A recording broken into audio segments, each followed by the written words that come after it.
The Battle of Pločnik was fought in 1386 or, according to other sources, in 1387, at the village of Pločnik, near Prokuplje in today's southeastern Serbia, between the Serbian forces of Prince Lazar Hrebeljanović and the invading Ottoman Turks of Sultan Murad I. Battle of Pločnik was the second clash between the Ottomans and forces commanded by Lazar, the first being the 1381 Battle of Dubravnica, and this battle would precede the ultimate Battle of Kosovo in 1389. After Battle of Dubravnica, Sultan Murad I campaigned against the Karamanids and defeated its army near Konya. Serbian soldiers, from some vassal Serbian princes, accompanied the Ottoman army. On the other hand, some of the soldiers, including some Serbian soldiers, were executed because of looting civilians' property by disobeying the Sultan's order.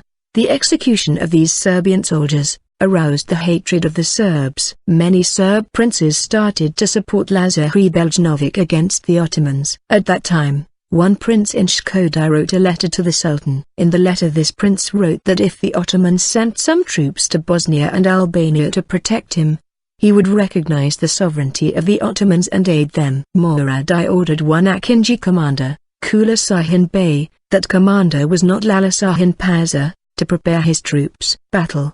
The Serbian army emerged victorious, although details of the actual battle are vague. Sahin Bey entered Serbia with 20,000 Akinjis. At that time he learned that Serbian princes had prepared an army to attack his troops. He advanced to Pločnik, near Prokuplje, but he could not detect the position of that army. He believed that there was no army. At that time, many Akinjis, about 18,000, lost their temper and began looting civilian properties in the surrounding villages by disobeying orders. Sahin Bey stayed alone with 2,000 soldiers. On the other hand, the battlefield was observed by Serbian expeditionary forces. Suddenly an allied army with 30,000 soldiers appeared. Many of them were cavalry.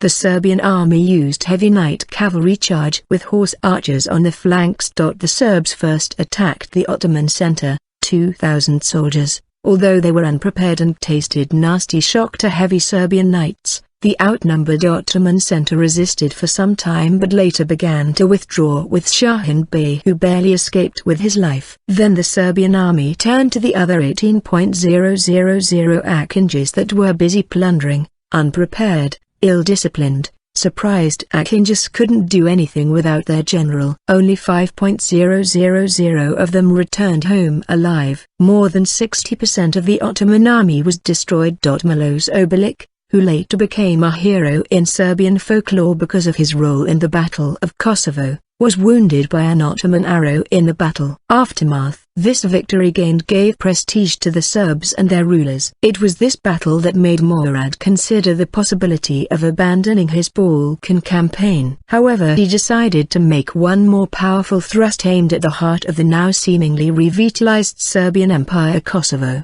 The Serbian victory temporarily slowed the Ottoman invasion of the Balkans, and set the stage for the Battle of Kosovo between the two armies in 1389.